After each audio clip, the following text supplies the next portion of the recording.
So magandang araw kabola. Sa video na to kabola, ilalabas ko po ang trade target suggestion natin kabola sa Converge, Magnolia, Rain or Shine at Phoenix kabola. Sila po yung mga pag-uusapan natin. And then marami na naman pong happening sa Liga. So sa mga hindi pa nakasubscribe, pakipindot naman po yung subscription button. So nilabas na nga po kabola ang lineup po ng Meralco Ball. So talagang finally confirmed na talaga kabola. They will be presenting the deepest, the most talented ever by a PBA team ever assembled.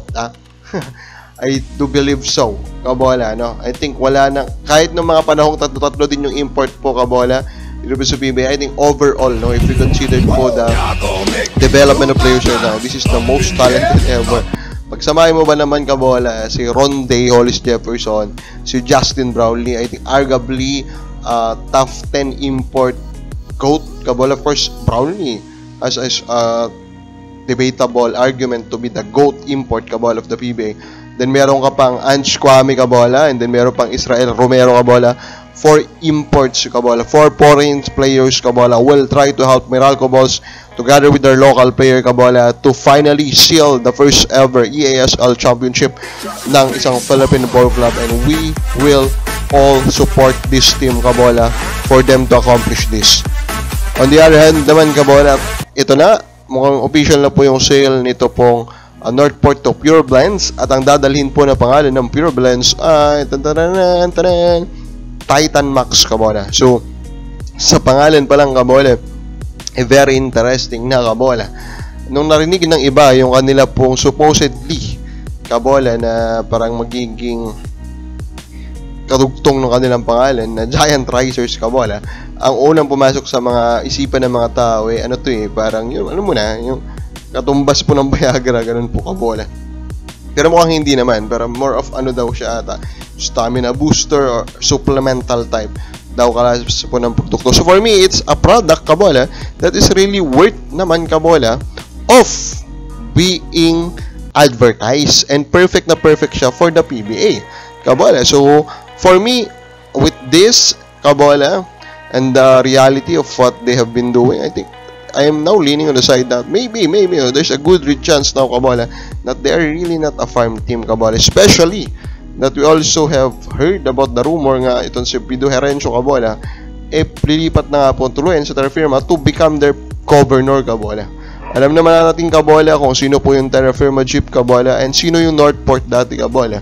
So hindi nakakapagtaka yung paglipat nito mga or mga naging decision makers po ng Northport dito po sa Terra Firma kabola.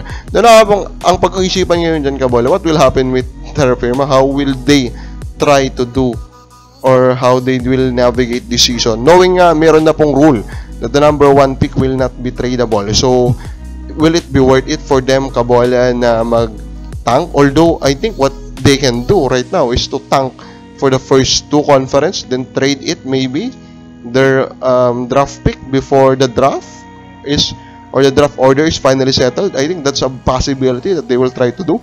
Na ito na, mga trade target suggestion natin. First, Converge kabola. So for me, Converge kabola, meron na silang very deep na frontline with Baltasar there, with Arana, with Revis kabola, with Avillonar.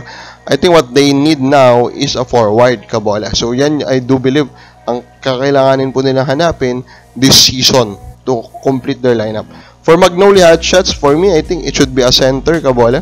They have a tall center rotation kabola with Sanggalang there, and ito pong si Laput kabola. Pero after those 2 kabola, parang wala na consistent. Scotto is there, pero again, they may want to add another one. For me, Rain or Shine naman kabola, they need to find a top 10 player kabola, no? So they have a complete roster.